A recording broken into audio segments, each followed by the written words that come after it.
Jared Kovac had become an expert at knowing exactly where Queen Asareth would be at any given moment, which corridors she preferred for her morning walks through the palace, which council chambers she'd use for which types of meetings, and most importantly, how to arrange his own schedule so their paths crossed as infrequently as physically possible, while still performing his duties as human liaison to the Valther royal court. It was exhausting. The mental gymnastics required to maintain this careful distance while appearing professionally engaged had transformed his daily routine into an elaborate dance of avoidance that would have been impressive if it weren't so pathetic. His human colleagues thought he was incredibly dedicated, always volunteering for off-planet cultural exchanges and away missions. The Valther Palace staff had started calling him the Shadow Advisor, because he seemed to materialize for meetings and then disappear before anyone could engage him in casual conversation. And Queen Asareth herself had definitely noticed, because she was not just any queen. She was someone who'd built an empire spanning 40 star systems by noticing absolutely everything. This morning, Jared was taking his usual route through the Eastern Archives to reach the diplomatic wing, a path that added 15 minutes to his commute but reliably avoided the Queen's preferred morning trajectory through the central galleries. The archives were peaceful, filled with crystalline data storage that hummed softly and cast prismatic light across walls that seemed to grow organically from the floor.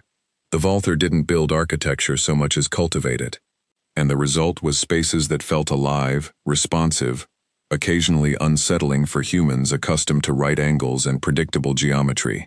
He'd been doing this for 6 months now. 6 months of careful planning, strategic avoidance, and the constant low-grade anxiety that came from knowing he was running away from something he couldn't outrun forever. The problem wasn't that Queen Osarath was frightening, though she absolutely could be when the situation demanded.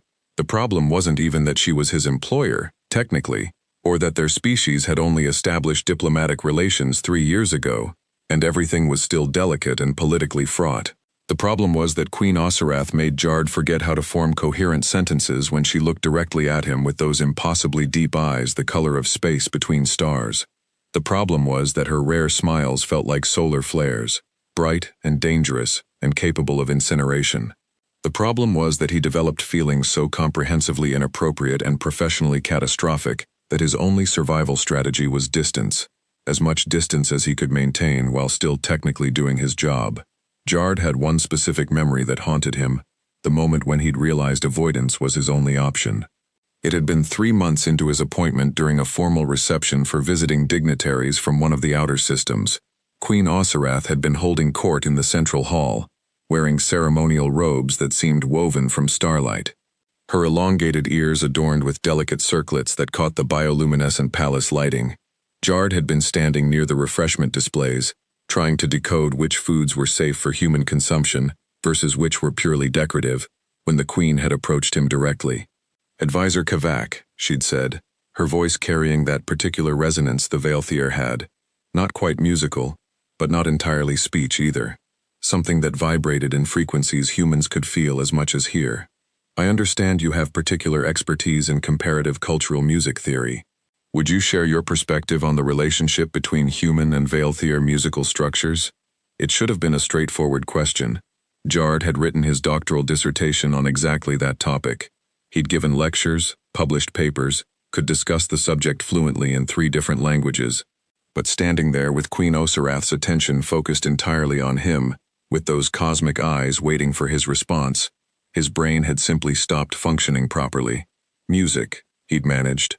"Yes. We have it. You have it. There are similarities and differences.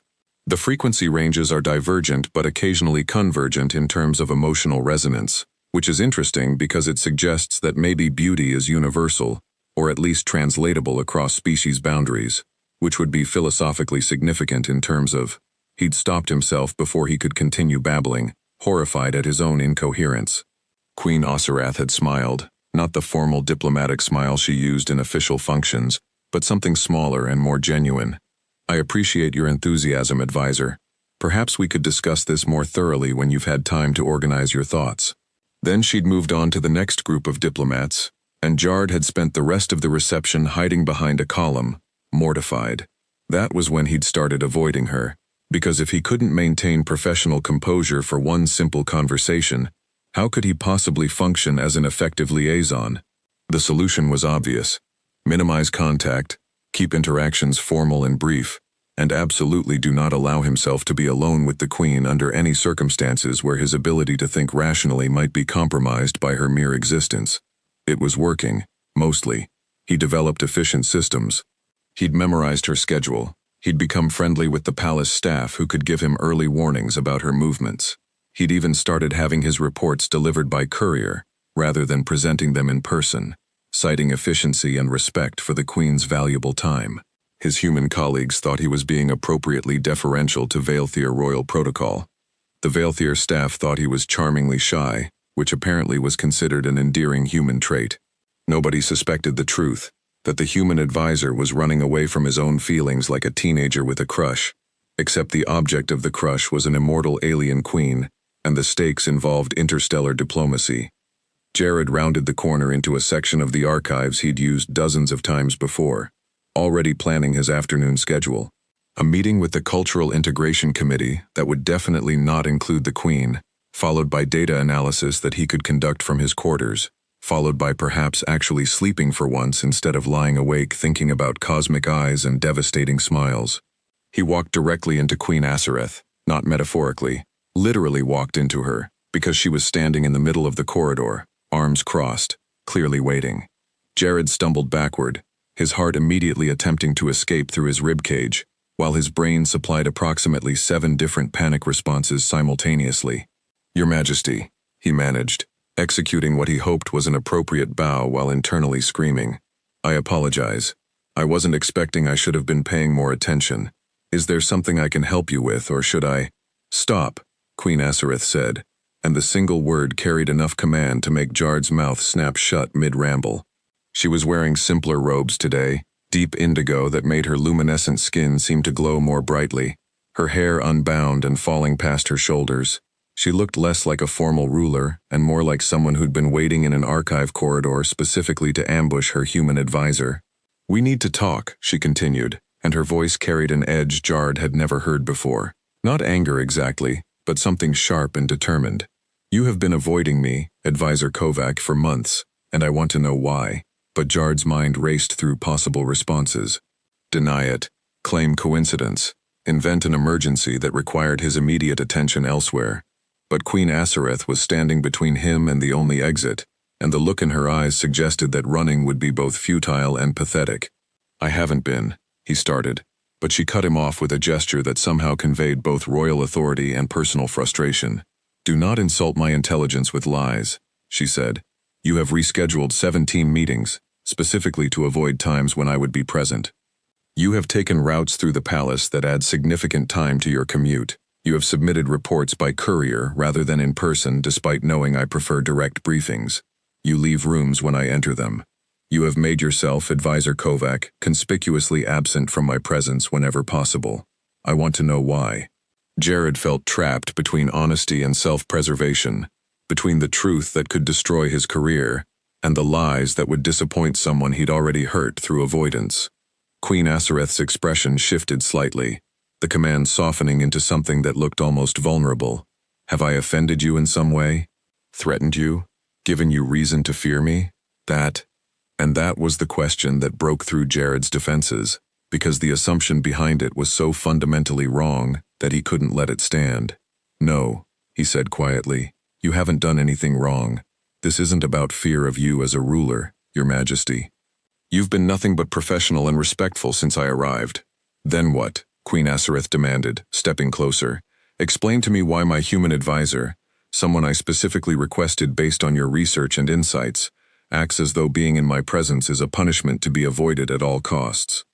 Jared took a breath, knowing this was probably career suicide, knowing he was about to make everything infinitely more complicated. But she'd asked for honesty, and somehow, standing here in this archive corridor with her looking at him, like his answer actually mattered, he couldn't bring himself to lie. "Because I'm not intimidated by your power," Jared admitted. "I'm intimidated by how you make me feel." The silence that followed Jared's admission was so complete, he could hear the crystalline data archives humming, could hear his own heartbeat thundering in his ears, could probably hear the sound of his career evaporating into nothing. Queen Osrath stood absolutely still, her expression cycling through what looked like shock, confusion, and something else Jard couldn't identify, because he was too busy internally cataloging every terrible decision that had led to this moment. "How I make you feel," Queen Osrath repeated slowly, as if testing the words for hidden meaning. "You avoid me because of how I make you feel. I need you to elaborate, Advisor Kovac, because I am trying to understand what that means.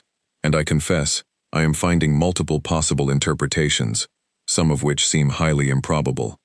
Jard wanted to take it back, to claim he'd been speaking metaphorically about something entirely professional and appropriate, but he'd already jumped off the cliff, might as well commit to the fall. "When you speak to me," he said, his voice rough, "I forget how to think properly. When you smile, which you don't do often, but when you do, it feels like being hit with solar radiation, bright and dangerous, and capable of making me forget everything I'm supposed to be doing. When you're in a room, I can't focus on anything, except being aware of exactly where you are, and trying to act like I'm not completely distracted by your presence." He took a breath. "I avoid you because staying objective and professional around someone who affects me that deeply is impossible, and I thought maintaining distance was the only ethical option." Queen Osrath's expression was unreadable now, that regal mask she wore in court firmly in place. Jard waited for her to call security, to have him escorted from the palace, to terminate his appointment with the kind of decisive authority she was famous for. Instead, she gestured toward a nearby chamber, a private study filled with ancient texts and soft bioluminescent lighting. "Inside," she said. "Now, this conversation requires privacy." Jared followed because what else could he do? The study door sealed behind them with a soft sound like growing things settling into place. Queen Osrath didn't sit in the elegant chair positioned near the reading desk, didn't position herself behind furniture that would create physical and symbolic barriers. She stood in the center of the room, arms crossed, and for the first time since Jared had met her, she looked genuinely uncertain. "Do you know," she said finally, her voice different now, softer, with the command stripped away to reveal something raw underneath, "how many people have feared me in my 270 years of rule?" Jared didn't answer because the question was clearly rhetorical, and because 270 years was still difficult for his human brain to process. Queen Osrath looked perhaps 30 by human standards, but the Valther aged slowly, their lifespans measured in centuries rather than decades. "Thousands," she continued, "millions, if we count those who fear the institution I represent rather than me personally. Entire planetary councils who shake when I enter the room. Ambassadors who rehearse every word before speaking to me, terrified of giving offense. My own court who see me as an eternal constant, a symbol rather than a person." She looked at him then, and her eyes held something he'd never seen there before, vulnerability that she usually buried beneath layers of royal authority. "I am the Eternal Queen," Three said, "the Iron Sovereign, the one who consolidated the Valther Empire after centuries of fracture and civil war. I have negotiated treaties, commanded fleets, restructured economies, made decisions that affected billions of lives, and in all that time, do you know what no one has ever been afraid of?" Jared shook his head, unable to speak. "Caring for me," Queen Asareth said softly. "People fear my anger, my displeasure, my power. They fear disappointing me, or failing me, or earning my wrath. But no one fears feeling something for me, because to feel something for me, they would have to see me as a person first. And most beings stopped doing that sometime during my first century of rule." She moved to the window, looking out at the palace gardens where bioluminescent plants created patterns of light that shifted with the time of day. "You told me you avoid me because of how I make you feel, because you can't stay objective around me, because I distract you." She turned back, and something in her expression made Jared's breath catch. "Do you understand what that means to me? Someone being intimidated, not by my power, but by their own emotions. Someone running away, not from the Queen, but from the possibility of connection with Asareth." "Your Majesty," Jared started, but she held up a hand. "Asareth," she interrupted. "When we are alone, you may use my name." "I think we are considerably past formal titles at this point, don't you?" "Asareth," Jared repeated, and the name felt strange and intimate on his tongue. He thought it 1,000 times but never spoken it aloud. "I didn't tell you this to make you uncomfortable, or to create some impossible situation. You asked why I was avoiding you, and I've apparently lost the ability to lie to you convincingly. You're terrible at lying to me, Asareth agreed, and there was a ghost of humor in her voice. You're also excellent at avoidance, which I suppose is the coward's alternative to direct dishonesty. I spent 6 months wondering what I had done wrong, whether I had unknowingly violated some human custom, whether you found our species repulsive. Repulsive? The word came out more shocked than Jard intended. He stopped himself, but she was watching him now with an intensity that demanded completion. I'm what? She prompted. You're the most captivating person I've ever met. Jard finished, abandoning any remaining pretense of professional distance. Which is terrifying because you're also an immortal alien queen who rules an empire spanning 40 star systems. And I'm a temporary human advisor who's supposed to be facilitating cultural exchange, not developing completely inappropriate feelings for the literal sovereign of multiple species. But Astaroth was quiet for a long moment, studying him with those cosmic eyes that saw through every defense he'd ever tried to construct. Then she did something Jard never expected. She laughed, not the formal measured sound she used in court, but genuine laughter that transformed her entire presence from regal authority to something warm and startlingly human in its expressiveness. This is absurd, she said, moving closer. I am a queen. I have ruled longer than your species has had spaceflight. I have commanded the loyalty of billions, and I am apparently undone by a human who spent 6 months avoiding me because he found me distracting. But, in my defense, Jard said, his own humor surfacing through the anxiety, you are extremely distracting. It's genuinely unfair how distracting you are. There should be warnings. Caution. Prolonged exposure to Queen Asareth may result in complete cognitive dysfunction. I could have you arrested for insubordination, Asareth pointed out, but her eyes were bright with something that looked like delight. You could, Jard agreed. But then you'd have to explain to your court why you arrested your human advisor for admitting he finds you captivating, and I suspect that would raise questions neither of us wants to answer. The Asareth smile faded into something more serious, more vulnerable. Do you think, she said carefully, that in 270 years of rule, I have not felt lonely? That I have not wondered what it would be like to be seen as something other than a crown and a throne? She was close enough now that Jard could see the subtle patterns of light that moved beneath her luminescent skin, could smell something like starlight and winter air that seemed to emanate from her. I requested you specifically as my human advisor, she continued, not because of your credentials alone, though those were impressive, but because I read your preliminary reports on Veiltooth human cultural parallels, and your writing was different from other researchers. You wrote about my people with genuine affection, with recognition that ancient doesn't mean perfect, that advanced doesn't mean without struggle. You saw us as people first. You are people, Jard said, incredibly powerful, sometimes terrifying people who make decisions that affect star systems, but people. And you, Asareth said softly, are the first person in longer than I can remember who has looked at me and seen Asareth rather than Queen Asareth. Even if you were trying very hard to not look at me at all, the moment stretched between them, weighted with possibility and danger, and the recognition that they'd crossed some invisible boundary from professional relationship into territory neither of them had mapped. This is complicated, Jard finally said, because someone had to acknowledge the enormous problems they were creating. Catastrophically complicated, Asarath agreed, but she hadn't moved away. If my court discovers that I have developed feelings for a human advisor, it will be seen as weakness. The conservative factions already resent my progressive policies regarding human integration. They tolerate the cultural exchange programs because the benefits are undeniable, but they look for any excuse to argue that I am compromising Veilthier sovereignty. This would give them exactly the ammunition they need. And if Earth Command discovers that I've developed romantic feelings for the alien queen I'm supposed to be advising, I'll be recalled so fast I'll leave a sonic boom, Jard added. They'll claim I've been compromised, that my judgment is clouded, that I can't effectively represent human interests while personally involved with Veilthier leadership.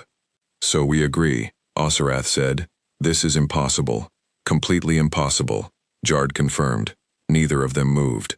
The air between them felt electric, charged with everything they were acknowledging couldn't happen. Then Asarath extended her hand, not in royal gesture or formal greeting, but in simple, almost human invitation. Jard took it.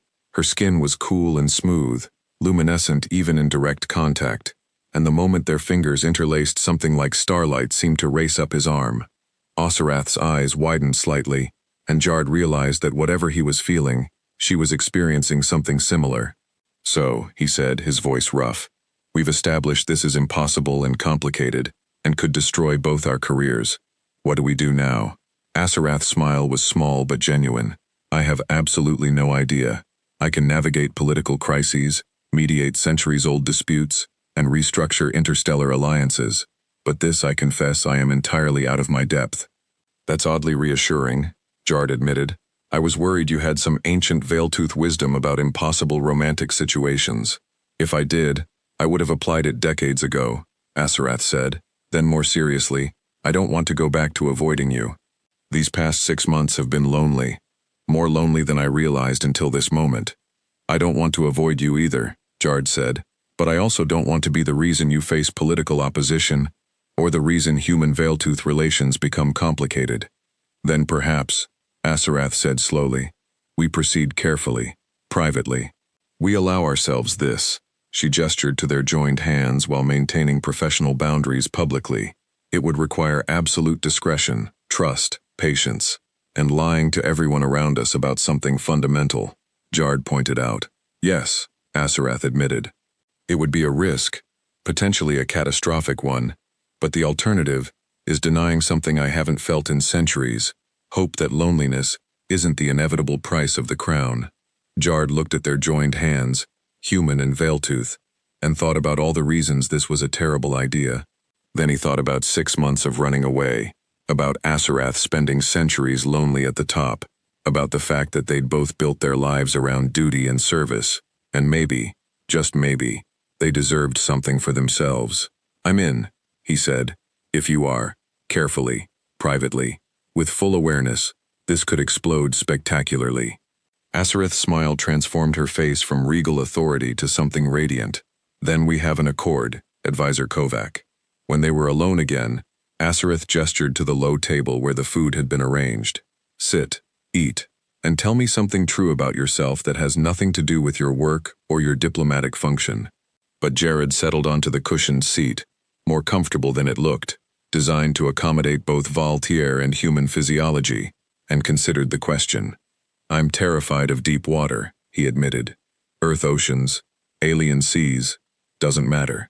Anything deeper than I can stand in makes me irrationally anxious, which is absurd because I regularly travel through the actual vacuum of space, which is infinitely more dangerous, but evolutionary fear apparently doesn't respond to logic." But Osirath smiled, serving him something that looked like crystallized fruit, but tasted like honey and starlight. "I am terrified of irrelevance," she said, "of waking up one day and discovering that I have ruled for so long I've become obsolete, that my empire has evolved past the need for the kind of leadership I provide, that I am a relic preserved out of tradition rather than necessity." The honesty in her voice made Jared's chest ache. "You're not obsolete," he said. "Your people respect you.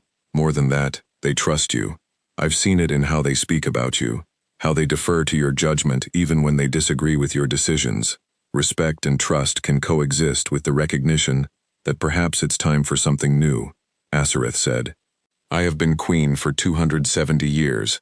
Some of my advisors have never known a different ruler.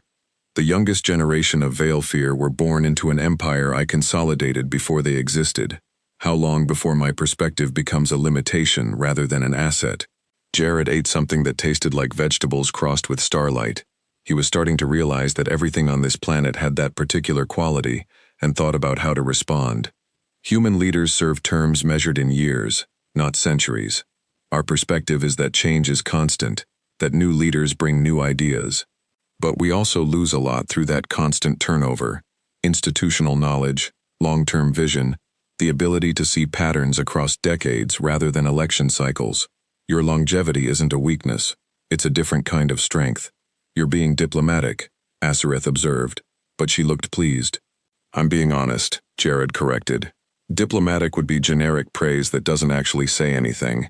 Honest is pointing out that your fear of obsolescence is probably part of what makes you still relevant. You're asking the question instead of assuming you know the answer." They talked through the meal and long after, the conversation flowing naturally now that the barrier of avoidance had been demolished. Asareth told him about the loneliness of command, about making decisions that affected billions while having no one to confide in, about the exhaustion of being always the queen and never just Asareth. She described the pressure of the conservative factions who wanted to return to isolationist policies, who saw human integration as dilution of Valter purity, who looked for any weakness they could exploit. Jared told her about feeling perpetually displaced, too analytical for the military types who tried to recruit him, too action-oriented for the pure academics who wanted him to stay in research, always the bridge between worlds, but never quite belonging fully to either side. He described his family's confusion when he chose in xenoanthropology, over more lucrative careers, his own uncertainty about whether he was running towards something or away from something else. "Why did you request me specifically?" Jared asked eventually. "You said you read my reports, but there were other researchers with more impressive credentials, more experience with first contact situations." But Asareth set down her cup, something that looked like crystal, but felt organic under the fingers, and met his eyes. "Do you remember the conclusion of your preliminary report? The one you submitted before being considered for this position?" But Jared tried to recall. He'd written dozens of reports, most following standard academic formats. Vaguely. Something about cultural exchange requiring genuine curiosity rather than just strategic advantage. "But you wrote," Asareth said, and he realized she was reciting from memory. "The greatest barrier to meaningful interspecies connection isn't biological difference or technological disparity, but the failure to recognize that alien doesn't mean incomprehensible. The Valther are not puzzles to solve or resources to exploit. They are people struggling with the same fundamental questions humanity faces: how to build meaning in an indifferent universe, how to balance tradition with progress, how to connect authentically across the distances that separate us. Any cultural exchange that doesn't start from that recognition of shared humanity or shared personhood is doomed to remain superficial."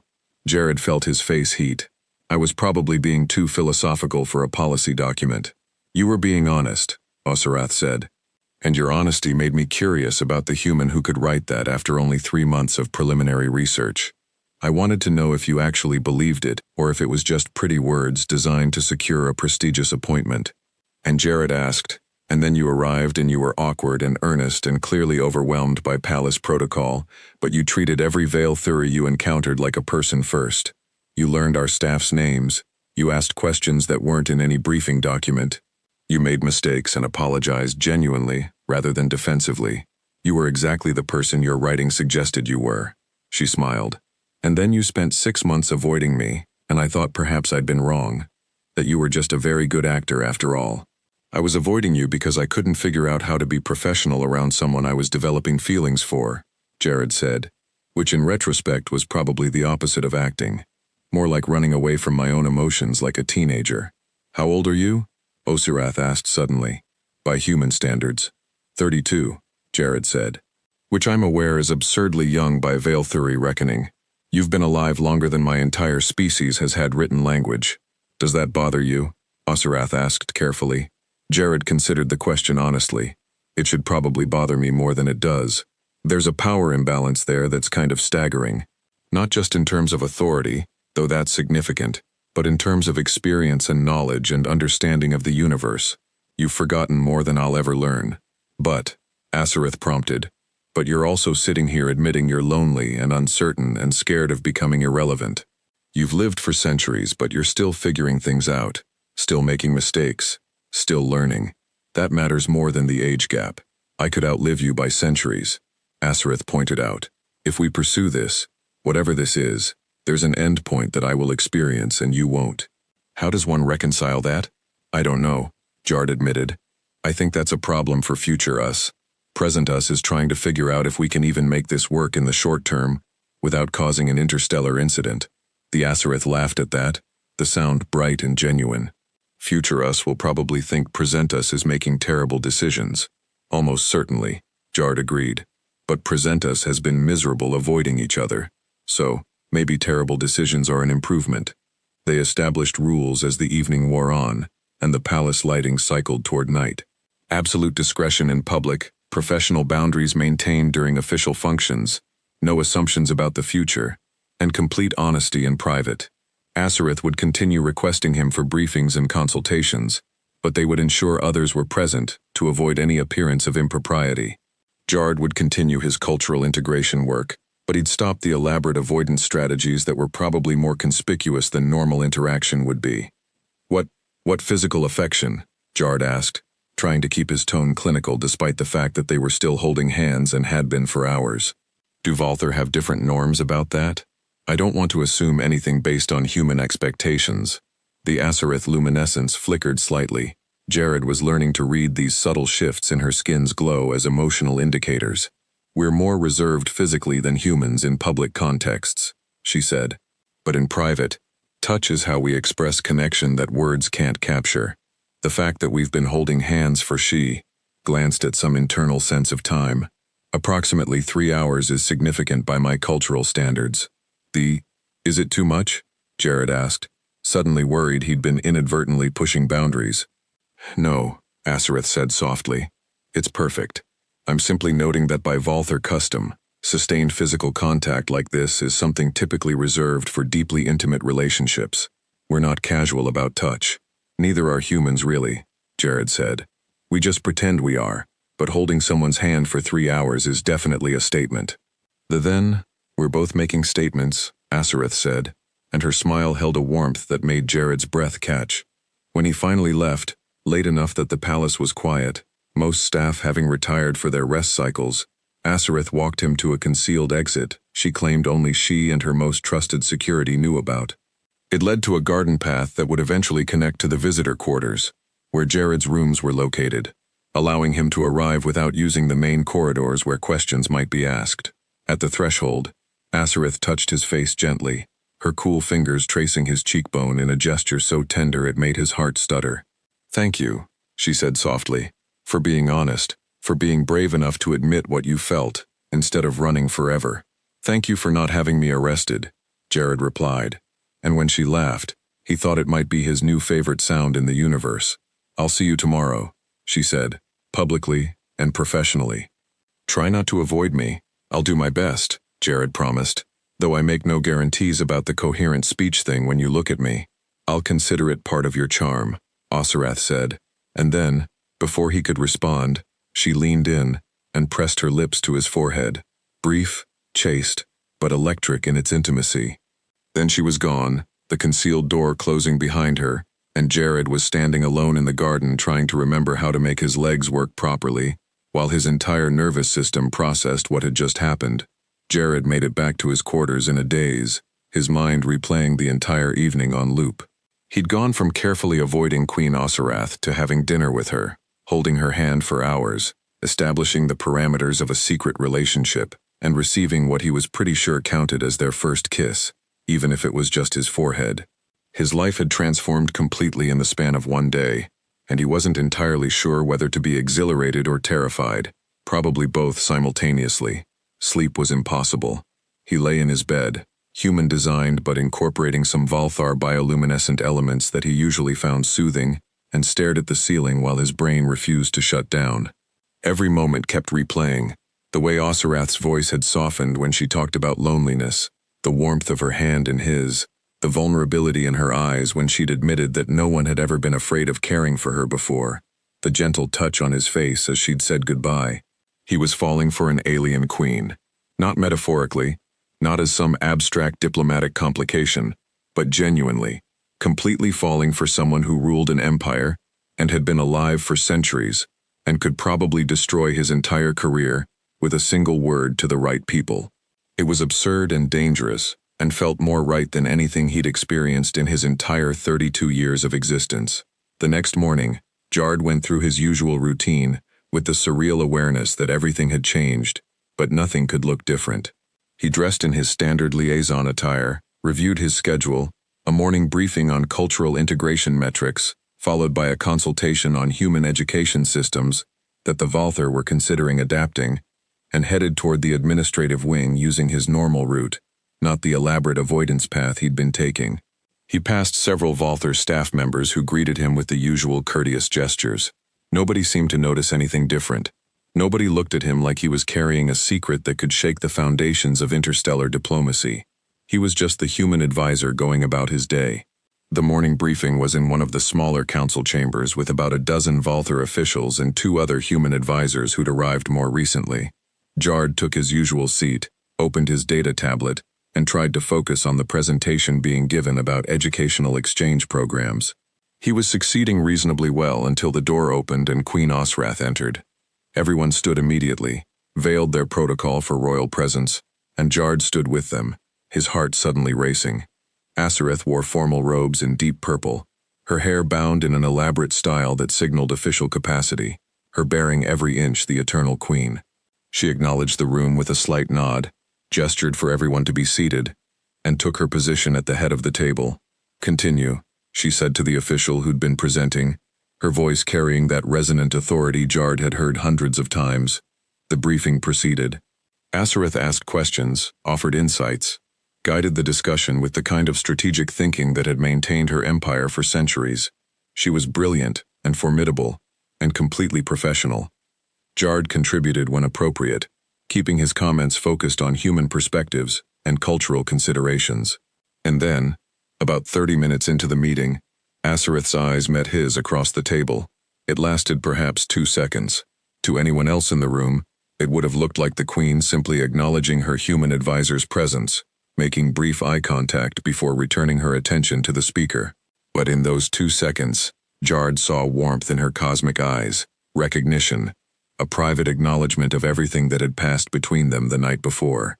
He managed not to completely lose his train of thought when the next speaker asked for his input, though his answer was probably less eloquent than it should have been. Asareth showed no reaction, but Jard could have sworn he saw the faintest hint of a smile at the corner of her mouth. The meeting concluded without incident. Officials gathered their materials and dispersed, and Jard was collecting his tablet when Asareth spoke, her voice carrying just enough to reach him, but not enough to draw attention from those already leaving. "Advisor Kavek, a moment of your time before you depart." It was perfectly reasonable, the Queen occasionally requesting clarification or additional input from her advisors. Several people were still in the room, and one of the other human advisors gave Jard a sympathetic look that clearly said good luck with whatever the Queen wants. Then they were alone, the door sealed, and Asrath's formal bearing softened slightly. "How are you?" she asked, and the question was genuine, personal, nothing like the royal authority she'd projected moments before. "Confused about whether I'm supposed to bow or take your hand," Jard admitted. "The mental shift from professional to personal is apparently harder than I expected." "Practice," Asrath said. "We'll both need practice navigating this. For what it's worth, you maintained appropriate boundaries very well during the meeting. I was impressed. I only lost my concentration once," Jard said. "When you looked at me like I was a person instead of just an advisor, that was unsettling." "Good unsettling or bad unsettling?" Asrath asked, moving slightly closer but maintaining enough distance that anyone entering would see nothing improper. "Good unsettling," Jard said. "Definitely good. Also terrifying, but good." "I have another meeting in 10 minutes, Asrath said, and there was regret in her voice. "But tonight, if you're amenable, I thought we might continue our conversation. There's a private observatory on the upper levels that few people use anymore. The view is exceptional, and we'd have privacy." "Is that where you take all your secret human advisors?" Jard asked, and Osarath's laugh was quiet but genuine. "You're the only one," she said, in case that wasn't clear. "It was clear," Jard assured her. "I'll be there." "What time?" "After the evening meal, once the palace settles into night cycle. I'll send you directions through secure channels." She moved toward the door, then paused. "Jard, thank you for not avoiding me this morning, for being present. Thank you for not making it weird," Jard replied. "Well, weirder than it already is." "Impossible standards," Osarath said with mock severity. "This entire situation is fundamentally weird. We're simply learning to navigate it together." The rest of the day proceeded normally, or as normally as anything could proceed when Jard was simultaneously trying to focus on his actual work, while mentally counting down hours until evening. He had a consultation on human recreational customs that the Veilfear were trying to understand, spent 2 hours reviewing integration metrics and identifying areas where cultural friction was causing problems, and had dinner with his human colleagues who wanted to hear about the morning meeting with the Queen. "She's intense," one of them said. "Every time she looks at me, I feel like she's cataloging everything I've ever done wrong." She's just very focused, Jard said, trying to sound casual while internally laughing at the irony.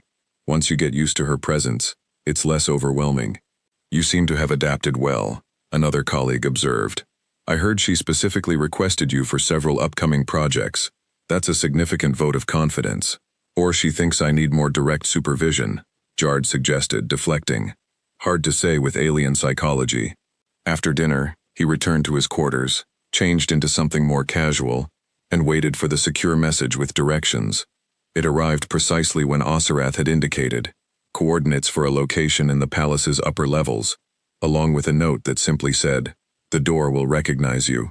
The observatory was in a section of the palace Jard had never accessed before, reached through corridors that became progressively less trafficked and more organically structured. The door, when he found it, was barely visible, more a suggestion of an opening in the living wall than an actual entrance. But when he approached, it dilated smoothly, recognizing his biological signature just as Osirath had promised. Inside was breathtaking. The observatory was a dome of transparent crystal that looked out onto the night sky of the Valthar homeworld. 3 moons in different phases hung above, surrounded by constellations Jard had learned to name during his time here. The space was furnished simply, cushioned seating arranged to maximize the view, soft bioluminescent lighting that could be dimmed or brightened with a touch, nothing formal or intimidating. Osirath was already there, standing near the transparent wall and looking up at the moons. She changed from her formal robes into something simpler, deep blue, that made her luminescence seem brighter. When she heard him enter, she turned and her smile was private and genuine. "You found it," she said. "Your directions were excellent," Jard replied, moving to join her. "This is incredible. How is this not the most popular location in the entire palace?" "Most people prefer spaces with more structure," Osirath said. "The transparency makes some uncomfortable. They feel exposed, but I've always found it peaceful. When the weight of empire becomes too much, I come here and remember that we're all small beneath the stars."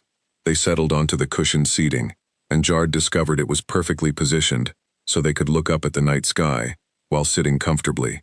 Asareth was close enough that he could feel the slight coolness that emanated from her skin, could see the patterns of light that moved beneath her luminescence.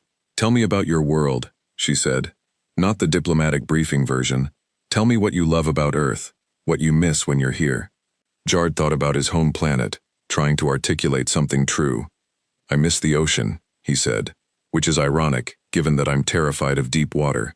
But there's something about standing on a beach at sunset, watching the light change colors as the sun disappears. I miss the way rain smells on pavement. I miss my sister's terrible cooking that she insists is good, even though everyone politely suffers through it. I miss autumn, when the air gets cold and the leaves change colors before dying. Humans are sentimental about decay in ways I don't think Velthior are." "We are eternal," Asareth said softly, "or we try to be. Our structures last for millennia. Our lives span centuries. We've built an empire on the principle of permanence, but sometimes I wonder if that's why we've become stagnant. Without the constant reminder of mortality, we forget to value change." Is that why you're pursuing human integration so aggressively?" Jard asked. "Because we represent change." "Partially," Asareth admitted, "but also because you represent something we've lost, the ability to be amazed. Humans encounter our technology, our lifespans, our empire, and you're impressed but not intimidated. You ask questions. You want to understand not just how things work, but why we made them that way.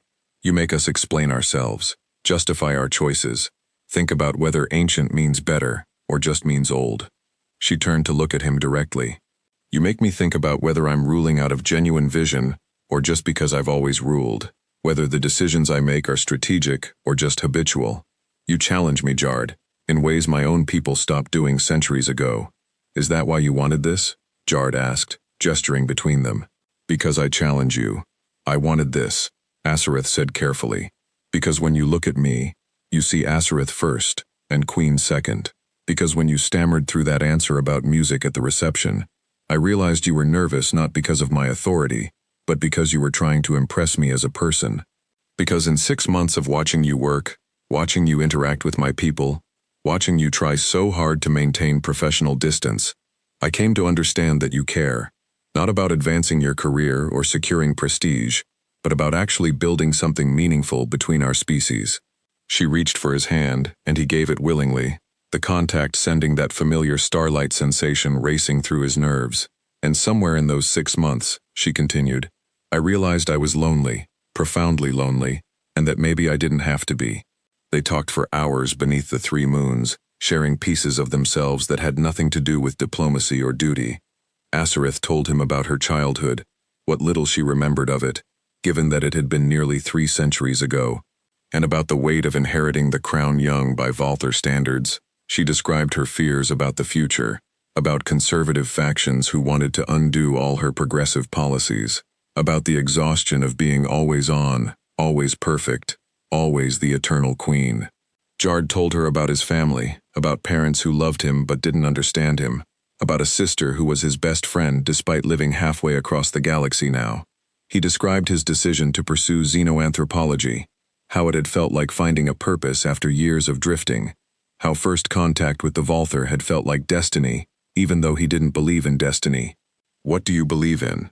Osrath asked. Connection, Jard said. I believe that despite all the distances, spatial, temporal, biological beings can find ways to understand each other, that the effort to bridge those gaps is what makes us more than just isolated consciousnesses floating in the void. That meaning is something we create together, not something we discover alone. That's beautiful, Osrath said softly, and remarkably optimistic for someone who spent significant time studying interspecies conflict. I've also spent significant time studying interspecies cooperation, Jard pointed out. The conflicts get more attention, but the quiet successes happen every day. People finding common ground, building relationships across differences, choosing connection over isolation. That's what I believe in. The daily choice to reach across divides even when it's complicated. Is that what we're doing? Osrath asked, reaching across a divide. I think we're trying to, Jard said. I think we're both terrified and hopeful in equal measure. I think this could fail spectacularly, or succeed in ways neither of us can predict. But I think it's worth trying. Osrath was quiet for a moment, looking up at her world's moons. Then she spoke, her voice carrying the weight of confession. I have not allowed myself to hope for personal connection in a very long time. It seemed frivolous, a distraction from duty. But sitting here with you, I'm remembering what hope feels like, and it's terrifying. Welcome to the club, Jard said. I've been terrified since the moment I realized I had feelings for you. The terror doesn't go away, but apparently you can learn to function through it. How reassuring, Osirath said, but she was smiling. They stayed in the observatory until the first moon began to set, talking and occasionally falling into comfortable silence, hands joined, shoulders touching. When Osirath finally said she needed to return to her chambers before her absence was noted, they left together, taking separate routes back through the palace. At the branching point where their paths diverged, Osirath touched his face again, in that tender gesture he was learning meant affection, in Veiltooth custom. Tomorrow, she said, we continue learning how to make this work. Tomorrow, Jard agreed, and the day after, and the day after that, until it either works or we accept that we tried. I have no intention of accepting failure, Osirath said with mock severity. I am a queen. We don't acknowledge defeat. Good, Jard said, because I'm a human. We're terrible at knowing when to quit. Her laugh followed him as he made his way back to his quarters, and Jard thought that maybe, just maybe, they were building something impossible together, something that defied political reality and professional ethics, and every reasonable boundary they were supposed to maintain. But it felt real in a way nothing else in his life ever had, and that seemed worth protecting, whatever the cost. The next morning, during a formal council session, Queen Asrath called on Advisor Kovac for his input on a cultural integration proposal. Their eyes met across the chamber, professional and appropriate, carrying none of the warmth of the previous night. But underneath the table, where no one could see, Jard's tablet lit up with a private message, using the secure channel they'd established. Tonight, same place. I want to hear more about your terrible fear of oceans. He typed back, only if you tell me more about why you find transparency uncomfortable. I sense a metaphor. Her response was immediate, perceptive human. This is why I like you. And somehow, maintaining the secret felt less like lying, and more like protecting something precious that wasn't ready for public scrutiny yet. They were building a bridge between worlds, one private conversation at a time, and if it had to happen in shadows for now, that was acceptable. Because the alternative was never having tried at all, and neither of them was willing to accept that.